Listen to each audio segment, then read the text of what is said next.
everyone. Welcome to Bruhan Mumbai Municipal Corporation's Virtual Training Center, and I am Mrs. Nehal Kodambe, your English teacher from VTC. Let's begin with today's session. Dear children, welcome to today's session. As you know, we are preparing for pre-secondary scholarship examinations English paper. Okay, this is the second paper and the language is English. So let's see what is the topic of today's video. या व्हिडिओमध्ये आपण गेसिंग the meaning of word जो आपण मागच्या भागामध्ये सुरू केलाय हे 1.8 जे सब युनिट आहे याचा सेकंड पार्ट आपण आज बघणार आहोत. गेसिंग द मिनिंग ऑफ वर्ड. बघा, मागच्या भागामध्ये आपण गेसिंग द मिनिंग ऑफ वर्ड म्हणजे काय हे जाणून घेतलं आणि त्याच्या वेगवेगळ्या स्ट्रॅटेजीज बघितल्या की एखादा जर नवीन शब्द आपल्याला कॉम्प्रिहेन्शन करताना आला किंवा रीडिंग करताना लिसनिंग करताना आला, if you will come across with a new or unfamiliar unknown word while reading or listening, then how you will guess the meaning of that word. So what are the different strategies we can use to guess the meaning of that word? We have discussed those strategies in part first of this subunit 1.8, and in this session, in this video, we are going to practice some questions based on this topic. So let's see how this type of question arise in our paper. See, इकडे तुम्हाला बघा, मी जसं नेहमी दाखवते की paper मधला extract तुम्हाला इथे मी घेऊन दाखवलंय की पेपर मध्ये कशा टाइपनी हा प्रश्न येऊ शकतो आणि मग आपण काही वेगवेगळ्या टाइप मध्ये फॉर्म मधले क्वेश्चन्स आपण प्रॅक्टिस करूया. क्वेश्चन काय वाचा, read the sentences, find out the word which gives correct meaning of sentence.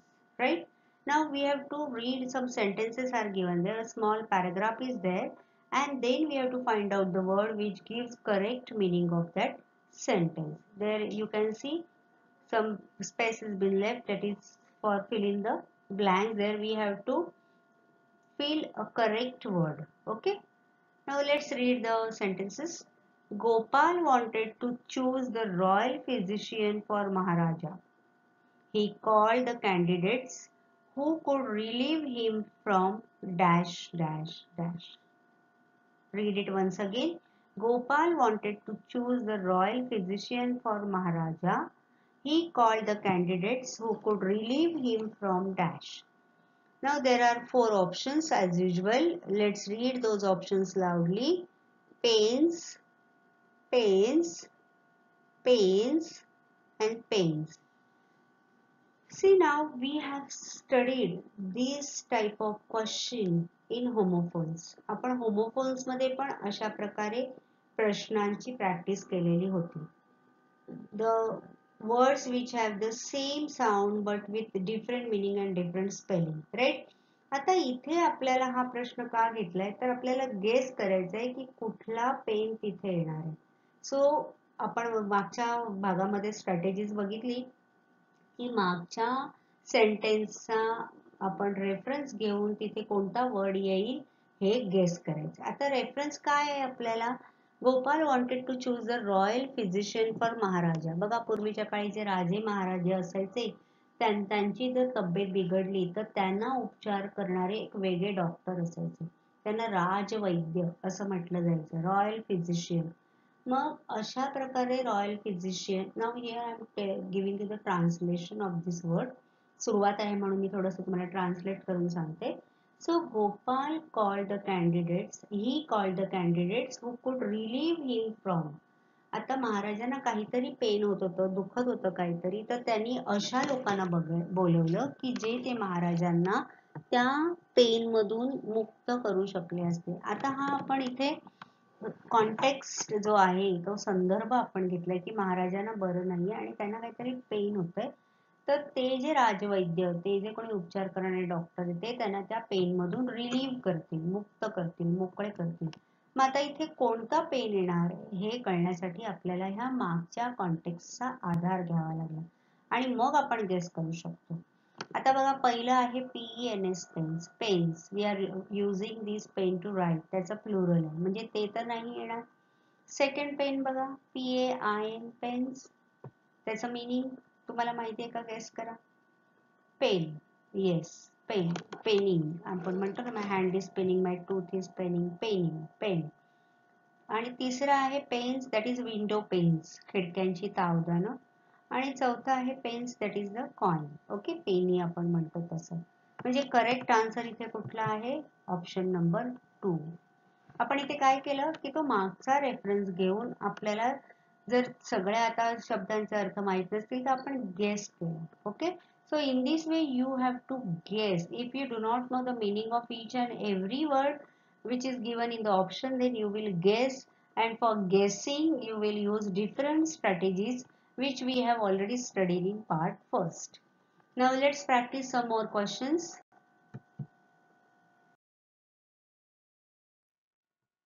Here comes the next question. Parents has written a note to class teacher. See, sometimes you are absent for the school, then your teacher has to get a note from your parents. So in this way, parents has written a note to class teacher. Read the short note and choose correct option. आता आपल्याला ती note इथे दिली आहे, बघूया काय आहे. Let's read it. My son Amit was not well since last 4 days, so he could not attend school.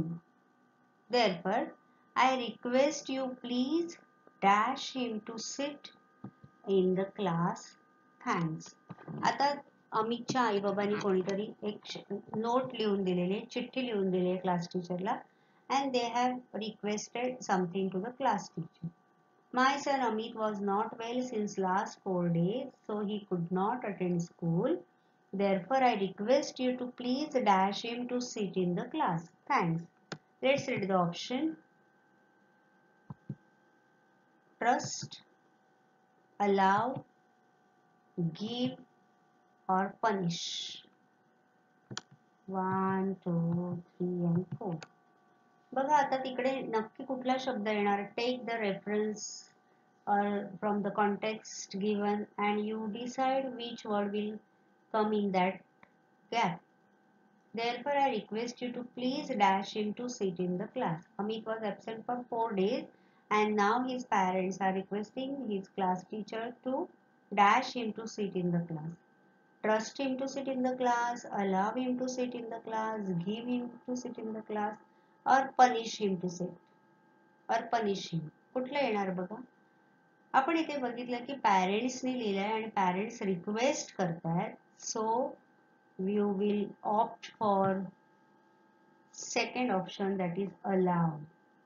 आता इथे आपल्याला मागचा जेव्हा आपण सेंटेन्सचा रेफरन्स घेतला तेव्हा आपल्याला कळलं की त्याच्या पॅरेंट्सनी काहीतरी त्याला रिक्वेस्ट केली. I request you please trust him. Trust म्हणजे विश्वास ठेवणं, म्हणजे तो येणार नाही. अलाव, त्याला अलाव करा, परवानगी द्या, permit him to sit in the class. I request you please give him to sit असं होत नाही, राईट? बसू द्या जरी आपण म्हटलं तरी आपण इथे गिव्ह वापरत नाही इंग्लिशमध्ये. आणि पनिश तर येणारच नाही, because Amit's parents are requesting teacher. So never your parents are not asking teacher to punish him. And there was some reason because of that Amit was absent from the school. म्हणजे आपण हा reference घेऊन अशा प्रकारे तो perfect शब्द तिकडे कोणता बसेल तो गेस करायचा आणि लिहायचा. Now this is very easy. Let's try some more examples.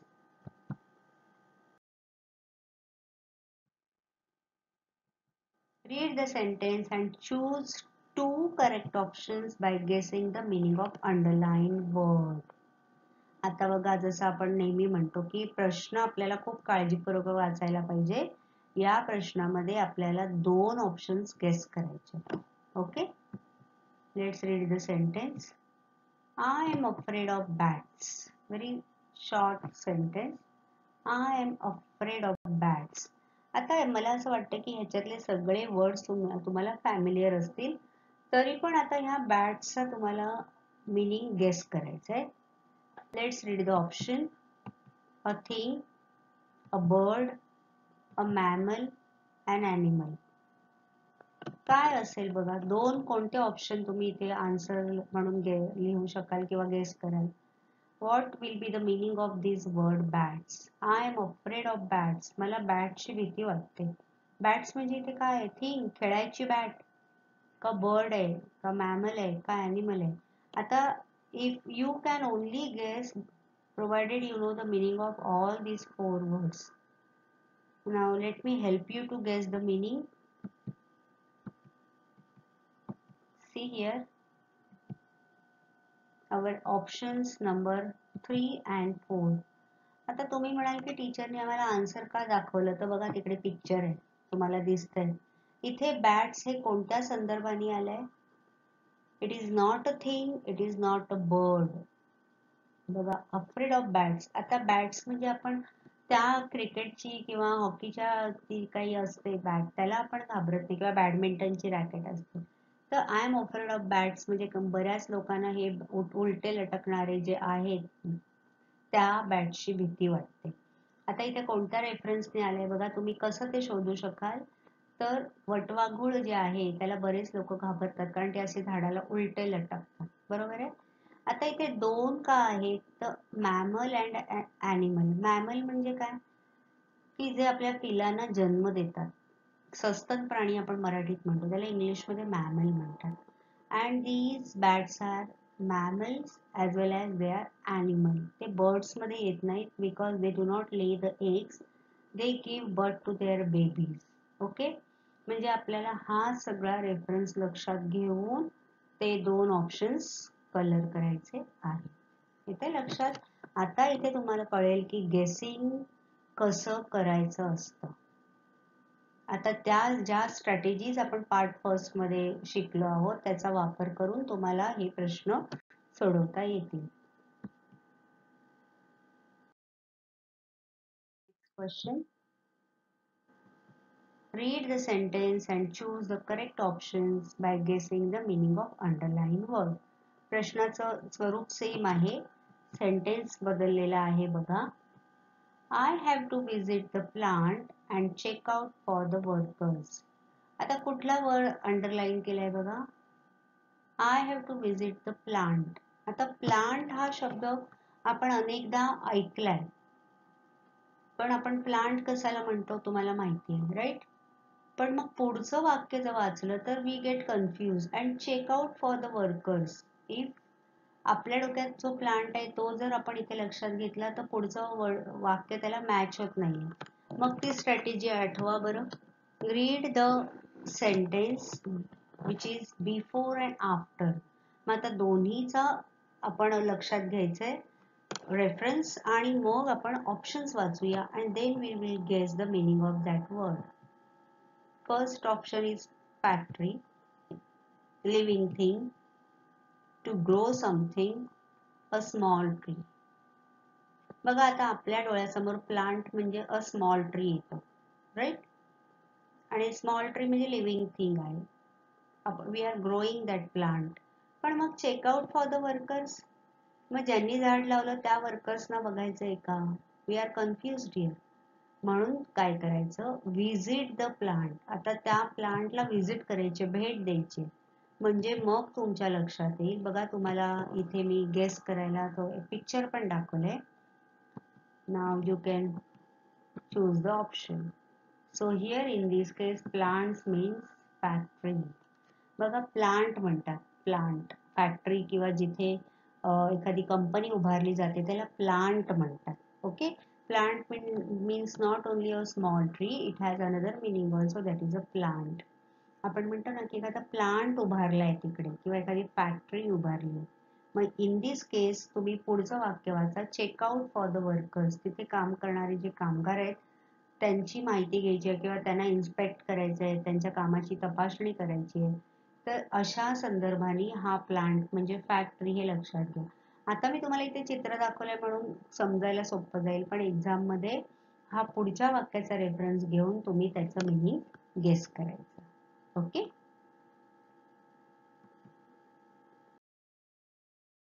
Question, Read the sentence and choose the correct options by guessing the meaning of underlined word. What is the sentence?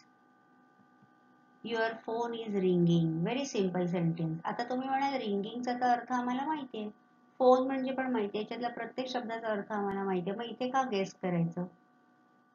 तर या रिंगिंगचे किती वेगवेगळे अर्थ इथे दिले आहेत किंवा कोणत्या अर्थाने हा रिंगिंग आलाय त्याच्यासाठी काही ऑप्शन्स आपल्याला दिलेत, वाचूया. Ring, a piece of jewelry, making sound, buzzing, whistling. Your phone is ringing. Very easy. पण त्याच्यासाठी असणारा दुसरा शब्द आपल्याला गेस करायचा. रिंग म्हणजे मोठ्या झाल्याची रिंग असते, म्हणजे पीस ऑफ ज्वेलरी आहे का? No, ringing. That is not only ring, so that is not the correct option. Read the second, making sound. Okay, we can go for that. But let's read all the options. Buzzing. आता काही लोकांना, मुलांना buzzing पण वाटेल की हा ringing, phone is buzzing, वाजतोय phone असं, पण तसं नाही. बज म्हणजे त्या माशा वगैरे आवाज करतात ना, मधमाशा गुंग, तर त्याला बझिंग साऊंड म्हणतात. अँड विसलिंग, यू नो, शिटी मारणे. तर फोन काय शिटी मारत नाही. तुम्ही जर त्याचं रिंगटोन ठेवली शिटीची तर दॅट इज अनदर थिंग. पण इथे जर तुम्हाला मिनिंग गेस करायचा असेल तर आपल्याला बघा, फोन वाजतो तेव्हा आवाज होतो, राईट? कॉलर ट्यून वाजते, आणि जर आपण समजा तो सायलेंट मोडवर ठेवला तरी पण आपल्याला तो व्हायब्रेट होताना एक प्रकारचा आवाज येतो. सो रिंगिंगचा आपण इथे करेक्ट ऑप्शन कुठला कलर करूया? Option number 2. Your phone is ringing means your phone is making sound. Okay, म्हणजे अशा प्रकारे आपल्याला हे गेस करता आलं पाहिजे. आपल्याला कधी कधी कन्फ्यूज व्हायला होतं की कोणतं हे आहे का ते आहे, पण आपल्याला जर आपण इथे डिस्कस केलं, लक्षपूर्वक तुम्ही हा प्रत्येक शब्दाचा अर्थ ऐकला आणि जाणून घेतला तर it will be easy for you. Next question. Read the sentence and choose the correct options by guessing the meaning of underlying word. प्रश्नाचा पॅटर्न सेम आहे. दिस इज माय वेडिंग रिंग. बघा, आता रिंगिंग वरून आपल्याला एक आलं, पण आता इथे रिंग हा पुन्हा वेगळ्या अर्थाने आलेला आता शब्द आहे. आता तुम्हाला गेस करायला खूप सोपं जाईल, कारण ह्याच्यावर आपण ऑलरेडी डिस्कस केलेला आहे. A piece of jewellery, costume, place, gasket. This is my wedding ring. Very easy to guess. बघा, वेडिंग रिंग म्हणजे काय असेल, कोणतं ऑप्शन असेल? Which number you will opt for? A piece of jewellery. Wedding ring, लग्नात अंगठी घालतात ना, वेडिंग रिंग. सो ऑब्वियस आहे answer, a piece of jewellery. Second आहे कॉस्ट्यूम. कॉस्ट्यूम म्हणजे कपडे. वेडिंग काही जणांना कपडे वाटत असतील. प्लेस, ठिकाण, लग्नाचं ठिकाण. No, it is not correct. Gasket, ring. बघा, कुकरची जी रिंग असते, कुकरच्या झाकणाची, त्याला गॅस्केट असं म्हटलं जातं. ओके, सो इथे गेस करायला आपल्याला फार कठीण नाहीये. वेडिंग म्हटलं आणि लग्नाची रिंग, लग्नाची अंगठी. अ पीस ऑफ ज्वेलरी, दागिन्यांचा एक भाग किंवा एक प्रकार. Okay, shall we move to the next question.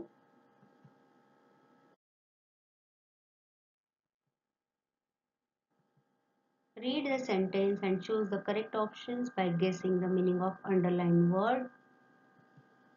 I broke my arm. आता छोटे छोटे सेंटेन्सेस आहेत बघा, पण तिथे जे वर्ड्स असे दिलेत ना की आपल्याला असं वाटतं की ते वेगवेगळ्या अर्थाने वापरलेले आहेत किंवा त्याचे अनेक अर्थ असू शकतात.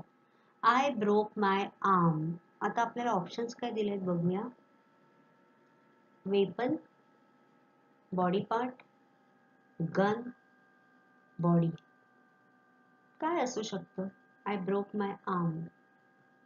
बघा, आता हा आर्म हा शब्द तुम्ही वेगवेगळ्या रेफरन्सनी कधी कधी वाचला पण असेल.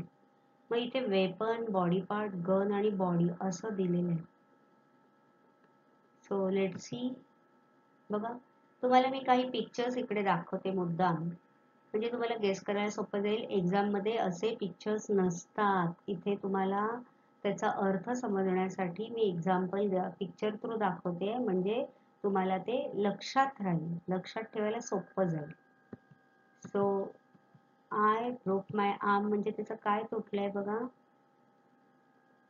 येस, त्याचा हात, arm, a part of your hand. Okay, so that is your body part. Okay, पूर्ण बॉडी नाहीये का, गन नाहीये का, वेपन नाहीये. आता हे ऑप्शन्स काही वेळेला अशा प्रकारे वेगवेगळे ऑप्शन्स दिले जातात. आपल्याला वाटतं की आर्म्स आणि वेपन आणि गनचा काय संबंध आहे, तर त्याचं तुम्ही त्याच्यासाठी सिनोनिम्स वगैरे टाकून बघा की अशा प्रकारे ऑप्शन्स का दिले जातात. राईट, काही भाग तुम्ही पण अभ्यासायचा. ह्याच्याशी रिलेटेड कोणते शब्द असे आहेत का, ह्याचा पण तुम्ही विचार करायचा. Question. Read the sentence and choose the correct option by guessing the meaning of underlined word. Question type is same. I like rock music. आता rock हा शब्द आलाय. रॉक कशाला म्हणतो आपण, तुम्हाला माहिती आहे? रॉक सॉल्ट किंवा रॉक इंग्लिशमध्ये आपण पोएम्समध्ये वगैरे हा शब्द बघितलेला आहे. Valley and rock, right, mountain and rock. आता इथे कोणत्या अर्थाने आलाय बघा, आय लाईक रॉक म्युझिक. आता गेस करायला सोपं आहे कारण पुढे म्युझिक आलाय. A stone, a type of music, surprise or sound. Rock म्हणजे स्टोन आहे का, टाइप ऑफ म्युझिक आहे का, सरप्राईज आहे का, साऊंड आहे. See the picture. तुम्हाला मी इथे जिथे शक्य असेल तिथे मी पिक्चर्स दाखवणार आहे कारण तुम्हाला ते गेस करायला सोपं जाईल आणि लक्षात राहील. Rock music, right.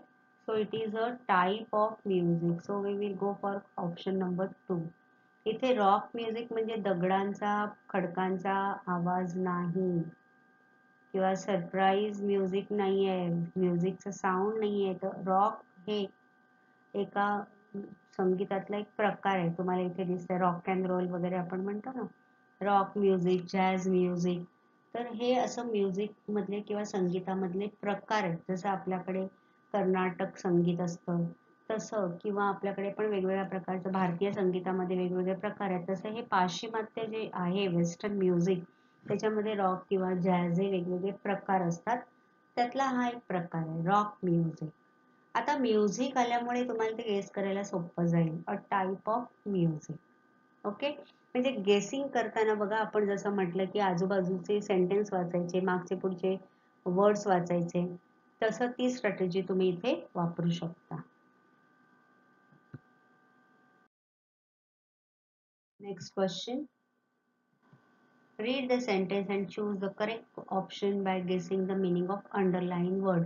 तुम्हाला साधारणपणे अशा प्रकारेच हा प्रश्न विचारलेला लक्षात येईल बघा. प्रश्नाचं पॅटर्न सेम आहे, फक्त त्याच्यामध्ये आलेले सेंटेन्सेस वेगवेगळे आहेत किंवा जे अंडरलाईन वर्ड्स आहेत ते वेगवेगळ्या फॉर्ममध्ये आलेले आहेत. शी प्लेज अ म्युझिकल इन्स्ट्रुमेंट. काही क्वेश्चन्स आहेत ते बघा पुढचे मागचे असे, मी त्या रेफरन्सने इथे तुम्हाला देते. शी प्लेज, प्ले म्हणजे आता आपल्याला खेळणं माहितीये, मग आता इथे काय आहे, she plays a musical instrument. Options are to play a game, to act upon a story, to spend time, to produce sound. She plays a musical instrument. Play म्हणजे play a game. Play म्हणजे नाटक असतं बघा, त्याला पण play म्हणतात. So to act upon a story, is she acting upon a story? She plays a musical instrument. Does she spend time or does she produces some sound? काय असेल option बघा. तुम्ही इथे चित्र बघा आणि गेस करा. 1, 2, 3 and 4. So correct option is option number 4. She plays a musical instrument means she is producing some sound from that instrument. तिच्या हातात कोणतं इन्स्ट्रुमेंट आहे बघा, गिटार आहे, right. She is playing a guitar, that is a musical instrument. वाजवणेला इंग्लिशमध्ये play असं म्हणतात. ओके, म्हणजे आता इथे रेफरन्स आपण घ्यायचा म्युझिकल इन्स्ट्रुमेंटचा. तर शी प्लेज अ फुटबॉल असतं, तर प्ले अ गेम पहिलं आपल्याला जो ऑप्शन आहे तो आपण ऑप्ट केला असता. किंवा आपण असं जर म्हटलं असतं शी एनॅक्ट्स इन अ प्ले, मग तो play to act upon a story असा आला असतं, राईट. पण आपल्याला कोणत्या रेफरन्सनी ते आलंय हे लक्षात घेऊन त्याप्रमाणे करेक्ट ऑप्शन चूज करायचं. Question, read the following responses in the wave diagram, choose correct alternative. आता आपल्याला जरा वेगळ्या प्रकारचा प्रश्न आलाय बघा. वेव डायग्राम दिलेला आहे आणि त्याच्यामध्ये काही रिस्पॉन्सेस दिलेले आहेत. तर त्या रिस्पॉन्सेस मधून आपल्याला ते कशावर रिस्पॉन्स केलाय ते शोधायचं आहे. बघूया कसा आहे question. First response is that's too sad. Second, that's terrible. Third, sorry to hear that. And fourth, that's bad. आता हे चारही रिस्पॉन्सेस तुम्ही जेव्हा वाचाल तेव्हा तुमच्या काय लक्षात येईल की केव्हा ही वाक्य म्हटली गेली असतील. That's too bad, that's too sad, that's terrible, sorry to hear that and that's bad. कोणत्या प्रसंगामध्ये ही वाक्य बोलली गेले ते आपल्याला गेस करायचं. टू सॅड, खूप दुःखदायक घटना आहे. टेरिबल, खूप भयंकर झालंय. सॉरी टू हिअर दॅट, ते ऐकून मला खूप वाईट वाटतंय. दॅट्स बॅड, खूप वाईट झालंय. बघा आता आपल्याकडे महाराष्ट्रामध्ये पूर आलेला आहे बरोबर, आणि आपल्याकडे जे काही आहेत भाग, महाड, चिपळूण वगैरे कोकणातले भाग, तिथे लोकांचं दैनंदिन जीवन उद्ध्वस्त झालेलं आहे. मग अशा वेळेला जेव्हा आपण टीव्हीवर न्यूज ऐकतो, दूरदर्शनवर किंवा पेपरमध्ये वाचतो, त्यावेळेला आपल्याला अशा प्रकारे आपण रिॲक्ट होतो, राईट. म्हणजे आपल्याला आता लक्षात आलंय की कोणत्या प्रसंगी ही रिॲक्शन्स असू शकतात. ऑप्शन बघूया. Response to bad news, responses to good news, responses on victory, or response to an appeal to save water. आता responses to bad news आपल्याला हे कळलंय कारण मी तुम्हाला आधीच एक्सप्लेन केलंय. त्यामुळे आपण इथे directly we can opt for number 1. कारण जेव्हा एखादी वाईट घटना घडते तेव्हा आपण अशा प्रकारे रिॲक्ट होतो. It will not be responses to good news, right. Good news असेल तर आपण असं म्हणू का that's too sad, terrible, that's bad? No, never, right. Responses on victory, एखाद्याचा आपल्याला विजय झालाय हे कळलं. आता आपल्याकडे ऑलिम्पिकमध्ये अनेक लोक पदकं मिळवतात वेगवेगळ्या गेम्समध्ये, मग त्यांची ती विक्ट्री ऐकून आपण अशा प्रकारे रिॲक्ट होऊ का that's too sad, that's too bad? No, आपण कधीच असं रिॲक्ट नाही होणार. म्हणजे ऑप्शन नंबर 3 पण येणार नाही. आणि चौथा ऑप्शन तर टोटली वेगळा आहे. Response to an appeal to save water, no. जर पाण्याची स्कॅरसिटी असेल तर ठीक आहे, पण जर पाणी वाचवा सांगत असतील तर आपण अशा प्रकारे रिॲक्ट होणार नाही, राईट. म्हणजे आपल्याला इथे करेक्ट ऑप्शन कोणता आहे? Responses to bad news. Question, when Isha won first prize in debate competition, all his friends cheered her. What do the following words suggest? Let's see. Well done, excellent, that's great, wow. आता आपण जो मागचा प्रश्न बघितला तो आपण बघितला की जेव्हा बॅड न्यूज एखादी येते तेव्हा लोक कसे रिॲक्ट होतात. आता आपल्याला इथे सिच्युएशन दिली आहे. Isha won first prize in debate competition. Okay, Isha got first prize in debate competition and so all her friends cheered her. We cheered up someone, right? Buck up, well done, great, excellent, congratulations. आपले जर friends कुठला trophy घेऊन आले तर आपण त्यांना cheer up करतो तसं. तर आता हे चीअर अप तर केलंय हे आपल्याला कळलंय, पण आपला प्रश्न काय आहे? What do the following words suggest, ते तिला काय करतायत बघा. ऑप्शन्स: कन्सल्टिंग,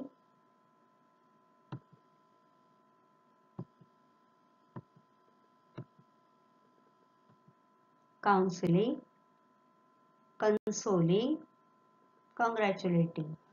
काय येईल? Yes, the correct answer is option number 4. मग उरलेल्या तिघांचं मिनिंग काय आहे? कन्सल्टिंग. कन्सल्टिंग म्हणजे एखाद्याचा सल्ला घेणे. आपण म्हणतो ना कन्सल्टेशन. बरं नसेल तर आपण डॉक्टरला कन्सल्ट करतो, त्यांचा सल्ला घेतो की काय केलं पाहिजे. कन्सल्टेशन. काउन्सिलिंग, एखाद्याला काही प्रॉब्लेम असेल तर काउन्सिलिंग केलं जातं, त्याच्याशी बोलून त्याला मार्गदर्शन केलं जातं, त्याला योग्य वर्तणुकीबद्दल किंवा त्याच्या समस्या जाणून घेऊन त्याला समस्येचं निराकरण करण्याचा सल्ला दिला जातो, त्याला काउन्सिलिंग असं म्हणतात. समुपदेशन त्याला मराठीत शब्द आहे.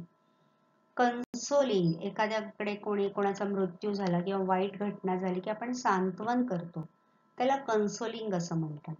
आणि कॉंग्रॅच्युलेटिंग एखाद्याचं अभिनंदन करणे. मग आता ईशानी फर्स्ट प्राइज मिळवलं म्हणजे मुलांनी तिच्या फ्रेंड्सनी काय केलं, तिला कॉंग्रॅच्युलेटिंग केलं. So we will go with option number 4.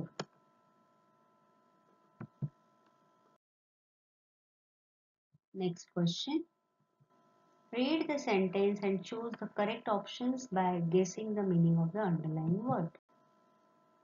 When my turn came, I went black. आता went black हा शब्दाचा आपल्याला अर्थ गेस करायचा. When my turn came, I went black. Options are feeling of being angry, to color black, a frightening look, could not remember anything. काय असेल बरं याचं मीनिंग? आपल्या 8th स्टँडर्डच्या बुक मधल्या एका लेसन मधला हा रेफरन्स आहे किंवा हे सेंटेन्स आहे. तुम्ही मे बी आतापर्यंत वाचलं पण असेल. When my turn came, I went black. I went blank. Blank. What is blank? Feeling of being angry, to color black, a frightening look, or could not remember anything. Went blank म्हणजे त्याचा अर्थ आहे could not remember anything. Okay. मला जेव्हा माझा turn आला तेव्हा मला काहीच लक्षात राहिलं नाही, मी ब्लँक झाले. आपण म्हणतो ना मी ब्लँक झाले, रिकामी झाले, म्हणजे मला काहीच आठवत नव्हतं. I could not remember anything. When my turn came I went blank. Blank होणे म्हणजे काहीच न आठवणे. Okay. To forget everything. Could not remember anything.